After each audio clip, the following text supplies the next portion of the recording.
All right, so what school are we at here today, and what is your name and title, and what do you teach?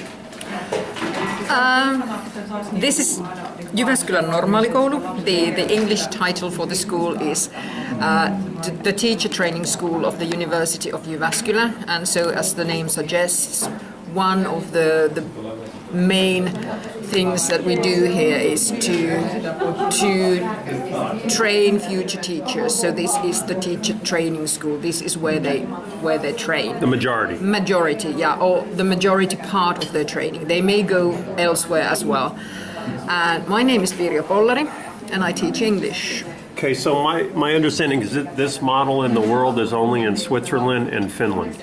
That might be the case, yeah. I think that this is rather unique. Right. Yeah. And is the reason to do that, I mean, this is right across from the University of Jyvaskyla. Jyvaskyla, right? Yes.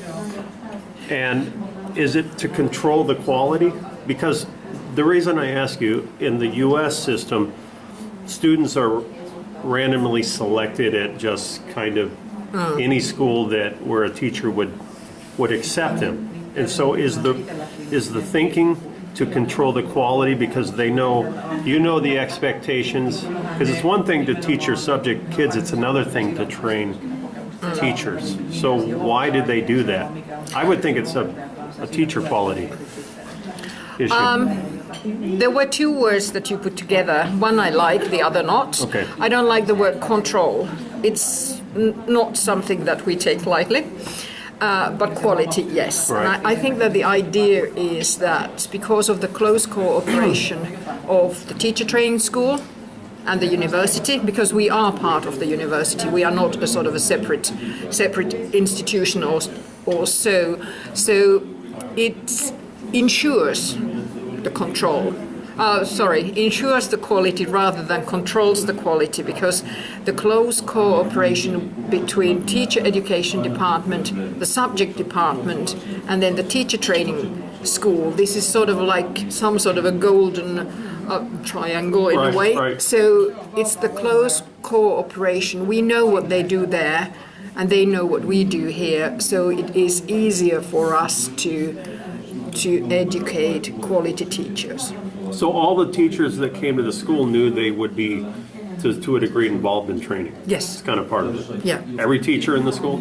Or just some? Every teacher in this school is more or less, well, it depends on the subject. For instance, Jyvaskyla or the University of Jyvaskyla doesn't educate home economics teachers because, well, we are a small country. We are only about 5.5 million, so we don't really have very many universities here. We have, is it 13 or something? So not every university educates everything. Do they have music here at this school? Yes, Right. we do have music, and Jyvaskyla is the only one for PE. Okay. The only university educating PE teachers Okay. is here. So our home economics teacher is not that much involved in teacher training, but some of the teacher trainees may go and observe her classes. So in that sense, she is also part of the training system. So you have a schedule where you teach less than a normal teacher would in another school because of your responsibilities as a Yes, yeah. right? Yes, because our salary is based on the sort of how many lessons we teach. Right. And in my case, the minimum I have to teach is for a foreign language teacher at this level, so upper secondary, and so senior and junior high school, it's 19 or 20.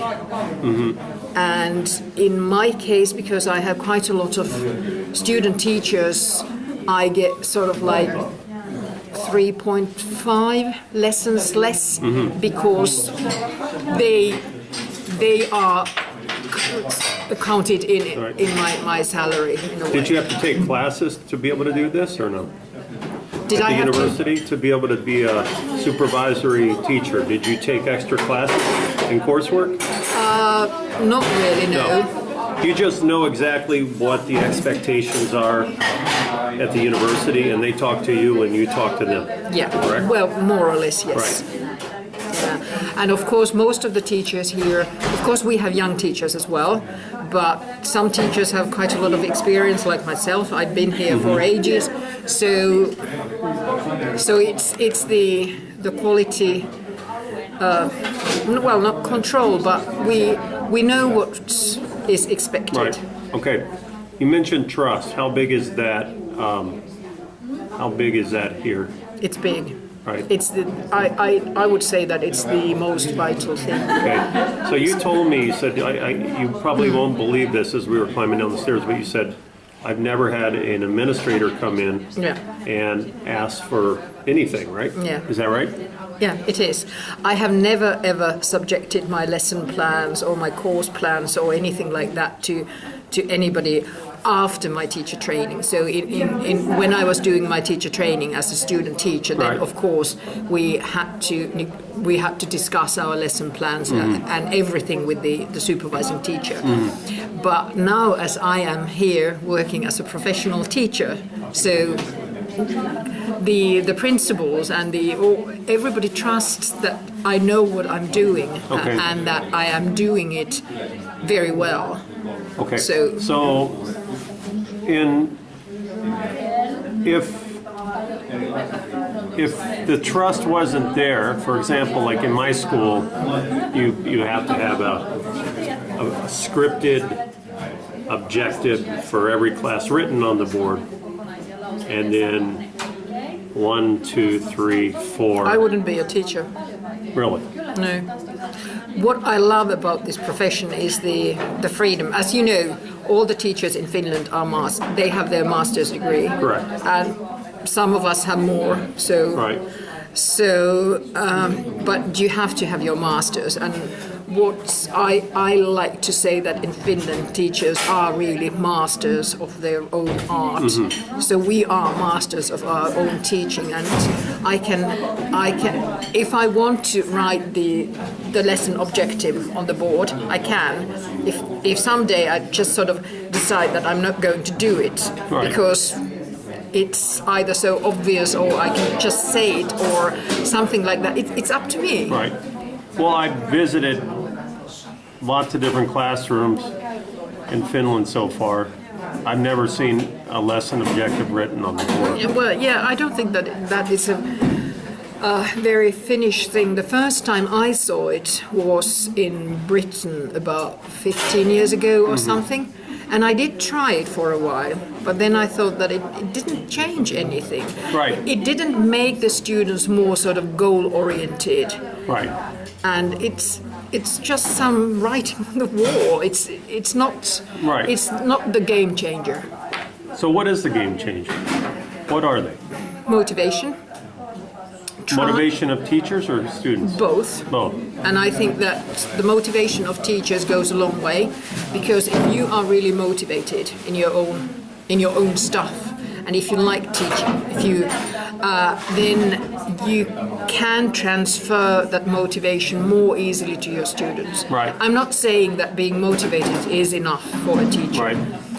Of course you will see unruly students in Finland. You will see students who don't give up.